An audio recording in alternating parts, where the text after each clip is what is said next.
Hello friends, welcome to our channel Gyan Ganga Ayurveda classes. आज हम लोग बात करने वाले हैं सामान्य विशेष के लक्षण के बारे में। और कहीं न कहीं सामान्य विशेष का जो सिद्धांत है, लक्षण है, उसका आयुर्वेद के चिकित्सा के पॉइंट ऑफ व्यू से वेरी वेरी इंपॉर्टेंट है।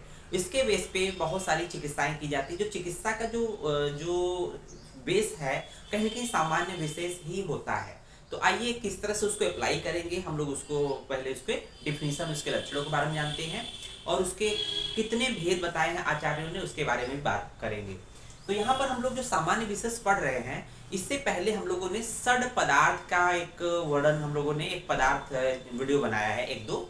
तो सड़ पदार्थ में हम लोगों ने देखा था क्या था कि सामान्यतः हम लोग देखते हैं द्रव्य गुण की बात करें तो वहां पर दिया हुआ है द्रव्य गुण कर्म सामान्य विशेष समवाय होता है। जबकि चरक में जब सड़ पदार्थ की बात आती है, संहिता अध्ययन 1 अर्थात चरक के चैप्टर 1 में जब सड़ पदार्थ की बात आती है तो वहां पर सीक्वेंस पैटर्न थोड़ा सा बदल जाता है, ये क्रम बदल जाता है। क्या है?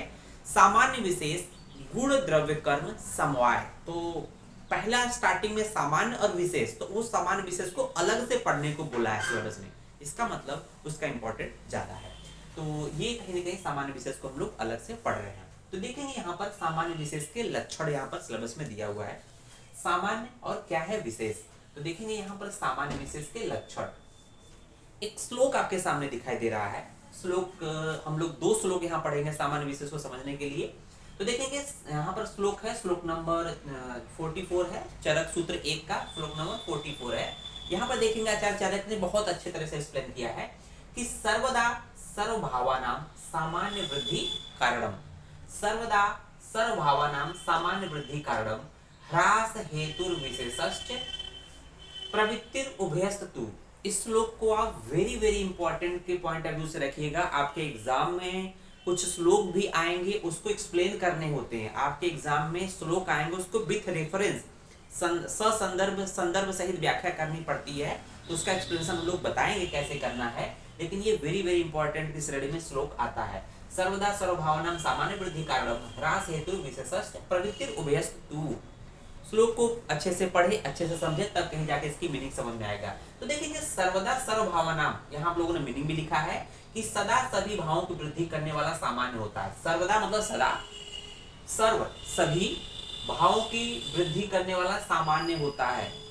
हमेशा जो बढ़ाने वाला फैक्टर होता है उसको सामान्य कहते हैं। सर्वदा सभी भावों की वृद्धि करने वाला सामान्य होता है। और ये तो सामान्य की बात कर रहा है। और ये हो गया पहला पॉइंट, सर्वदा सर्वभावनां सामान्य वृद्धि कारणम। तो 1 नंबर दे देंगे इसको, ठीक है। उसके बाद देखेंगे ह्रास हेतु विशेषश्च, ह्रास हेतु विशेषश्च। यहाँ 3 पॉइंट है। देखेंगे ह्रास, ह्रास का मतलब क्या होता है? कमी। ह्रास का मतलब क्या होता है? कमी, कमी। ह्रास का हेतु, हेतु मतलब कारण। ह्रास का कारण क्या है? विशेष है। मतलब जिसकी वजह से कमी होती है, ह्रास होता है, उसको क्या बोलते हैं? विशेष बोलते हैं। जबकि सामान्य क्या था? सामान्य की वजह से वृद्धि हो रही थी, विशेष की वजह से कमी हो रही। तो सामान्य की वजह से क्या हो रहा है? सामान्य की वजह से वृद्धि हो रही थी, देख रहे थे। सर्वदा सर्वभावनां सामान्य वृद्धि कारणम, जबकि ह्रास की वजह से क्या हो रहा है? कमी हो रहा है, विशेष की वजह से कमी हो रहा है। तो ह्रास हेतु विशेष है, अर्थात जो कमी का कारण क्या है? विशेष, विशेष की वजह से कमी हो रही है, ह्रास हो रही है। तो यहाँ देख रहे हैं विशेष की वजह से क्या हो जाएगा? कमी या डिक्रीजिंग, इसका मैटर डिक्रीज कर रहा है। और फिर कह रहा है कि प्रवृत्ति उभयस्तु, प्रवृत्ति उभयस्तु, एक टर्म है प्रवृत्ति। प्रवृत्ति, प्रवृत्ति मतलब क्या होता है? कर्म, क्रिया। प्रवृत्ति का मतलब क्या होता है? हम लोग देखेंगे कि प्रवृत्ति का मतलब कर्म होता है या क्रिया होता है। क्रिया, इन मतलब कि इसकी जो क्रिया होती है, मतलब उभयस्तु, इन दोनों की, सामान्य विशेष के दोनों की प्रवृत्ति या क्रिया का प्रयोग चिकित्सा में किया जाता है। तो इस सामान्य और विशेष दोनों, उभय का मतलब क्या है? ये सामान्य विशेष दोनों के लिए कह रहा है। इसकी प्रवृत्ति या इसका प्रयोग, इसका क्रिया, इन दोनों का क्रिया चिकित्सा शास्त्र में किया जाता। कैसे किया जाता आगे हम लोग फर्दर बताएंगे। तो पहले देखेंगे कि सदा सभी भावों की वृद्धि करने वाला सामान्य होता है। और ह्रास अर्थात ह्रास हेतु विशेष, ह्रास का कारण अर्थात ह्रास अर्थात कम करने वाले का कारण क्या होता है? विशेष होता है। जिसकी वजह से कमी होती है उसको क्या कहते हैं? विशेष कहते हैं। उसके बाद देखेंगे तीसरा पॉइंट, यहाँ से ये वाला पॉइंट एक्सप्लेन कर रहा है। इस आयुर्वेद शास्त्र में दोनों की प्रवृत्ति अर्थात क्रिया, इस आयुर्वेद शास्त्र में, क्योंकि हम लोग जो बात कर रहे हैं ये सामान्य विशेष, ये आयुर्वेद शास्त्र के अंतर्गत की जा रही है। और इसी शास्त्र में जो ये सामान्य विशेष है, इस शास्त्र में दोनों की प्रवृत्ति, दोनों को मतलब सामान्य विशेष, दोनों की प्रवृत्ति अर्थात क्रिया या यूज की जाती है। अर्थात इन दोनों की क्रिया से, इन दोनों के प्रयोग से क्या होता है, दोष धातु मलों की वृद्धि एवं ह्रास किया जाता है। मान लीजिए कि किसी वजह से कोई रोग उत्पन्न हुआ है, रोग उत्पन्न हुआ तो चाहे वो दोष धातु मल की वृद्धि हो गई हो, तो वृद्धि हो गई हो तो इसका मतलब कि विशेष हो गया, वृद्धि हो गया, तो इसका मतलब हमें विशेष का प्रयोग करके जिस कारणों से वृद्धि हो रही है उन कारणों को हम लोग अप्लाई करेंगे, जिसकी वजह से क्या हो जाएगा, उसमें कमी आ जाएगी। जब वृद्धि हो रही है तो उसमें हम विशेष का प्रयोग करेंगे। जब कमी हुई है, कमी की वजह से अगर कोई बीमारी हो रही है तो उसमें क्या करेंगे, सामान्य सिद्धांत प्रयोग करेंगे कि उसको उसी गुण वाले तत्वों का प्रयोग कराएंगे। इसको हम लोग एक्सप्लेन अभी करेंगे। तो इस तरह से ये समझ में आया। ये पॉइंट 1 था, ठीक है, पॉइंट 1 था, ये ए था। अब आते हैं दूसरे नंबर पे। श्लोक वेरी वेरी इंपॉर्टेंट है, ये भी वेरी वेरी इंपॉर्टेंट इस श्रेणी में आता है, तो आप लिख लेंगे वेरी वेरी इंपॉर्टेंट, ठीक है, ये श्लोक।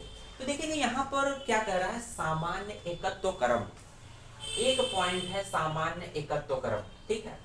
तो यहाँ पर देखेंगे, यहाँ ये हो गया, एक पॉइंट है सामान्य एकत्व कर्म। तो एकत्व कर्म मतलब कि यूनिटी लाना, संख्या बढ़ाना, ये भी सामान्य को रिप्रेजेंट कर रहा है कि एकत्व बुद्धि को उत्पन्न करने वाला सामान्य होता है। सामान्य एकत्व कर्म, सामान्य की वजह से एकता आती है। एकता कब आती है, जब चार लोग, चार व्यक्ति समान बल वाले या समान विचार वाले आपस में मिलते हैं तो उसमें क्या होती है, एकता होती है। तो या कहते हैं कि जहां 4 गाय थी, 2 गाय और आ गई, 2 गाय और आ गई तो 6 गाय होगी। तो इस तरह से क्या कर रहा है, सामान्य एकत्व कर्म, एकता उत्पन्न करता है, संख्या बढ़ाता है। एकत्व बुद्धि को उत्पन्न करने वाला सामान्य होता है। उसके बाद देखेंगे विशेषस्तु पृथकत्व कृत, विशेष क्या करता है, पृथक करता है, अलग करता है, कमी करता है। फिर से उसी तरह की चीजें यहाँ पर रिपीट किया है चरक ने नेक्स्ट श्लोक में, 44 के बाद 45 श्लोक में उसी को एक्सप्लेन करके आगे बढ़ाया। विशेष क्या करता है, देखेंगे सामान्य क्या कर रहा था, सामान्य की वजह से क्या हो रहा था, एकत्वकृत हो रहा था, विशेष की वजह से पृथकत्व अर्थात अलगाव हो रहा है, कमी हो रही है। उसके बाद देखेंगे जो विभिन्न बुद्धि को उत्पन्न करे वह विशेष, अर्थात जो अलग करने वाली बुद्धि होती है उसे विशेष कहा जाता है। ये वाले लाइन की श्लोक हो गई, ठीक है। उसके बाद देखेंगे हम लोग, उसका सेकंड पॉइंट है तुल्यार्थ ही सामान्यम, तुल्य अर्थ ही सामान्यम, अर्थात कि दो समान चीजें मिलेंगी तो हमेशा वृद्धि होगी। तो तुल्य, तुल्य का मतलब समान, तुल्य मतलब हो जाएगा जिसकी आपस में तुलना की जाए, मतलब गुणों में सामान्य हो या उसमें समानता होगी, तो दो आपस चीजें मिलेंगी तो क्या होगा, हमेशा वृद्धि होगी। तो तुल्य अर्थम ही सामान्यम, सामान्य तुल्य अर्थ को बतलाता है। सामान्य क्या करता है, तुल्य अर्थ को बतलाता है। सामान्य हमेशा ही बताएगा कि जो 4 लोग आपस में मिल रहे हैं, 2-2 लोग मिले हैं, 4 लोग हुए, तो इसका मतलब उनका जो सोच है, उनकी जो एक बुद्धि है वो एक है, उसमें अलग नहीं है, सबकी बुद्धि एक है, एक सब कॉमन सोच वाले हैं, ठीक है ना। तुल्य अर्थ को बताता है सामान्य। और क्या करता है, विशेषस्तु विपर्य, विशेष क्या कर रहा है, विपर्य, इसके विपरीत, विशेष इसके विपरीत अर्थ का बोध कराता है। और जैसे तुल्य अर्थ का जो बोध कराएगा उसको सामान्य कहेंगे, और जो विशेष होता है इसके विपरीत होता है, सामान्य के विपरीत होता है। सामान्य की वजह से हमेशा वृद्धि होती है, विशेष की वजह से हमेशा कमी होती है, ह्रास होती है। तो ये बात तो आप लोगों ने देखी कि यहाँ पर 2 श्लोक हैं, दोनों श्लोक के अलग अलग अर्थ हैं, इसका अलग अलग हम लोग अप्लाई करेंगे। अब बात करते हैं कि सामान्य के भेद, सामान्य के प्रकार के बारे में। सामान्य कितने प्रकार का होता है, चक्रपाणी ने, ध्यान रखिएगा, चक्रपाणी किसके टीकाकार है, चक्रपाणी चरक और सुश्रुत दोनों के टीकाकार हैं।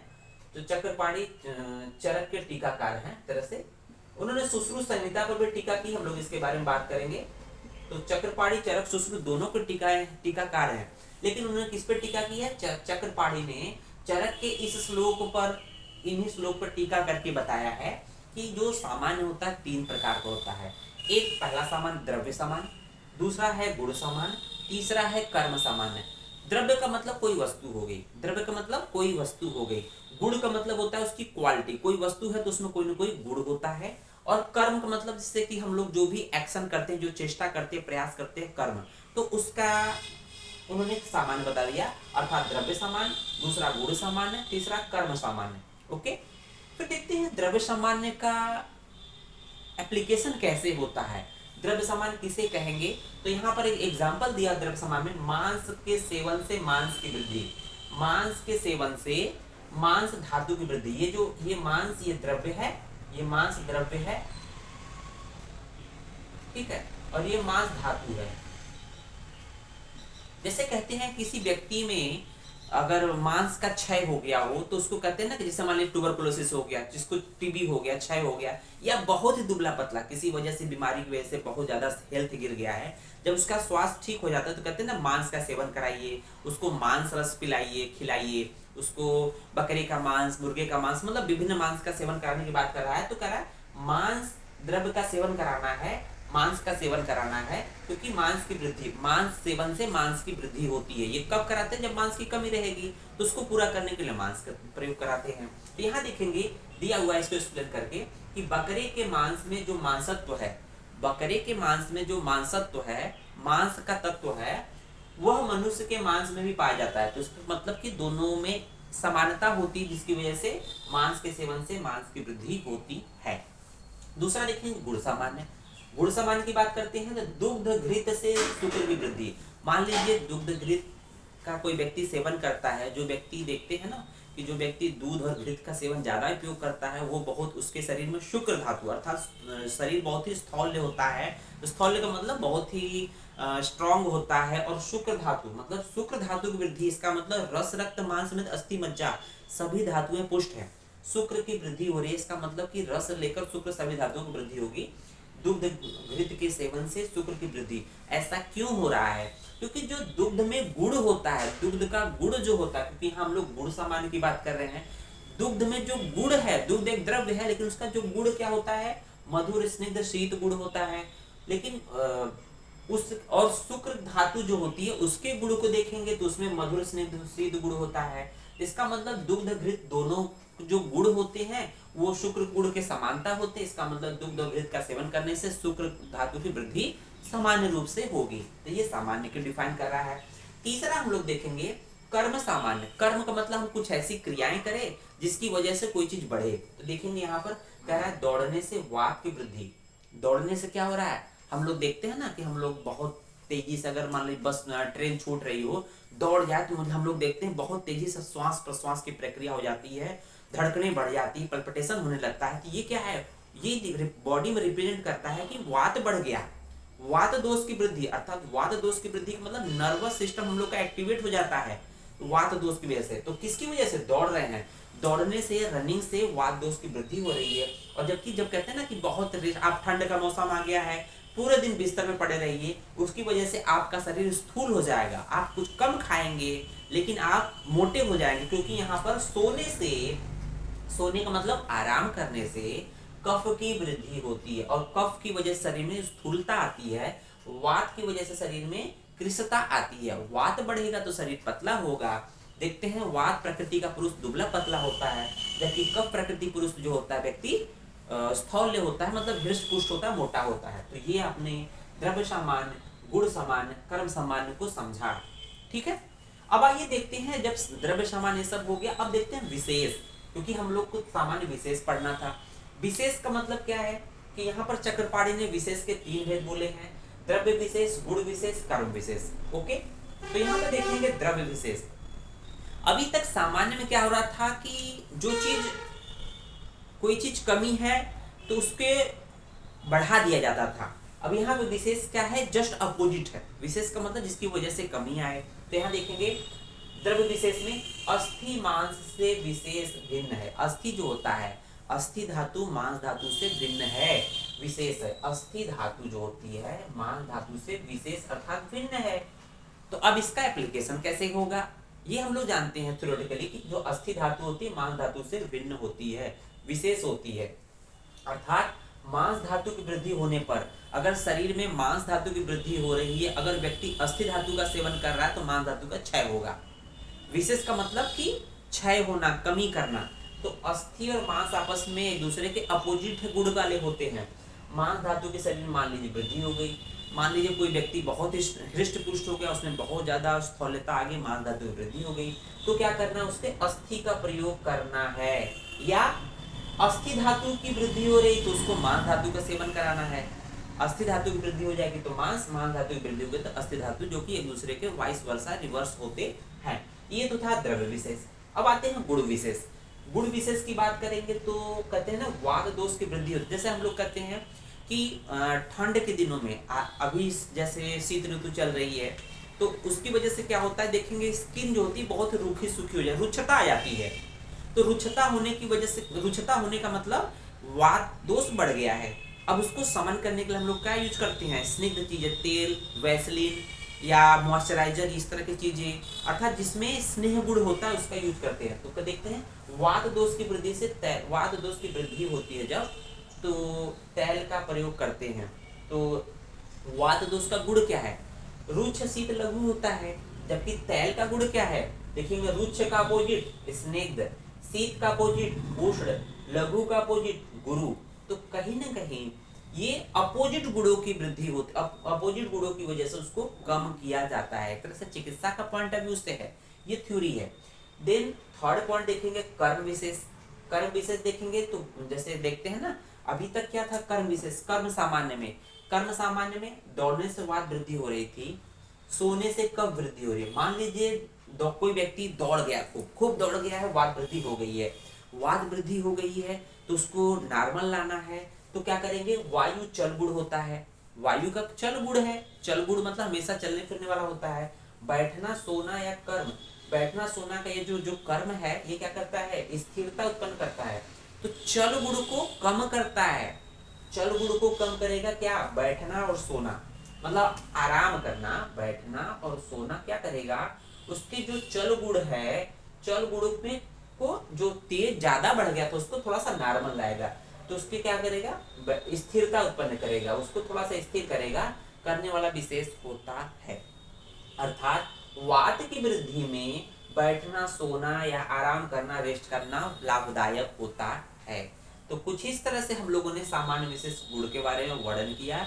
अब यहाँ पर बात आती है कि जो चक्रपाणी ने सामान्य विशेष के जो भेद बोले हैं, चरक के इन्हीं श्लोक पे कमेंट्री करके बताया। तो हम लोग देखेंगे यहाँ पर द्रव्य सामान्य, द्रव्य विशेष, द्रव्य सामान्य पहले नंबर पे, द्रव्य विशेष देखेंगे, गुण सामान्य गुण विशेष, कर्म सामान्य कर्म विशेष। तो इसको हम लोग एक एक करके श्लोक में अप्लाई कर देंगे। तो यहाँ देखेंगे जो पहला श्लोक है ये रिप्रेजेंट कर रहा है, ये क्या है, द्रव्य सामान्य, द्रव्य सामान्य का श्लोक है। ये पूरा श्लोक क्या है, द्रव्य सामान्य का देखा, सर्वदा सर्वभावना सामान्य वृद्धि कारण।